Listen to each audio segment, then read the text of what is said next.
কোটা সংস্কার আন্দোলনকে ঘিরে যে হত্যাকাণ্ড সোনম সাহার পথ রুদ্ধ করে প্রাণনাশের হুমকি দিয়েছে বিশ্ববিদ্যালয় শিক্ষক নেটওয়ার্কের বক্তব্য।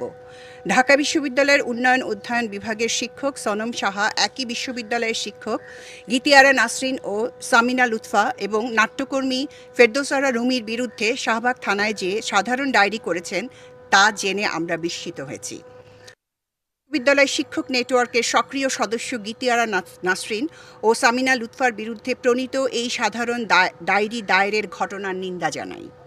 জিডিতে বলা হয়েছে 24শে জুলাই 2024 তারিখে কে বা কারা অভিযোগকারী সোনম সাহার পথ রুদ্ধ করে প্রাণনাশের হুমকি দিয়েছে এবং এই জন্য অনুমানের ভিত্তিতে অভিযুক্ত 3 জনের ফেসবুক পোস্টকে কারণ হিসেবে উল্লেখ করেছেন।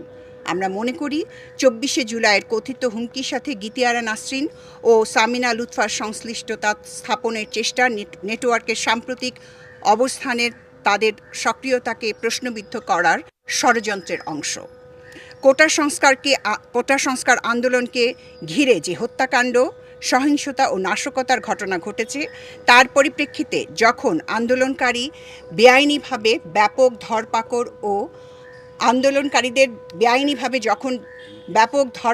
ধরপাকড় ও অপহরণ করা হচ্ছে, তখন এ ধরনের বিষয়কে আমরা বিচ্ছিন্নভাবে দেখছি না। সাধারণত বিশ্ববিদ্যালয় থেকে এ ধরনের অভিযোগ করা হলে থানা থেকে বিশ্ববিদ্যালয় কর্তৃপক্ষকে অবহিত করা হয়। এক্ষেত্রে সেরকম ঘটে থাকলে বিশ্ববিদ্যালয় কর্তৃপক্ষ কর্তৃক অন্য সহকর্মীদের বিরুদ্ধে থানা পুলিশ করতে সোনম সাহাকে নিবৃত্ত না করতে পারাকে কর্তৃপক্ষের ব্যর্থতা হিসেবে আমরা উল্লেখ করতে চাই।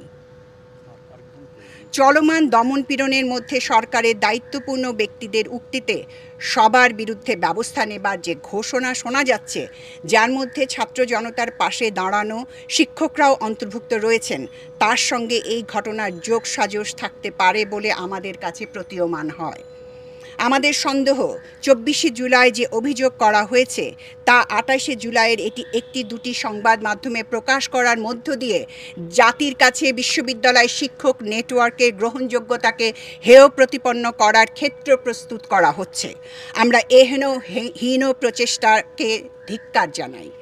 আমরা আশা করব সোনম সাহা তার অভিযোগ থেকে অভিযুক্ত 3 জনের নাম প্রত্যাহার করে বিচক্ষণতার পরিচয় দিবেন। 28শে জুলাই 2024।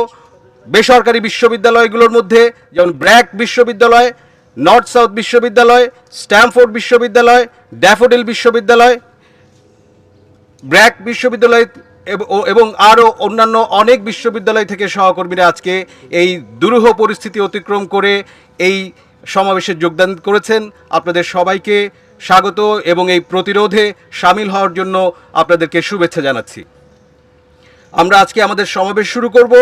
সমাবেশের সভাপতিত্ব করবেন অধ্যাপক সাইদ ফেরদৌস, নৃবিজ্ঞান বিভাগ, জাহাঙ্গীরনগর বিশ্ববিদ্যালয়, এবং আমার সামনে পাশে আরও অনেক অন্যান্য সহকর্মীরা রয়েছেন।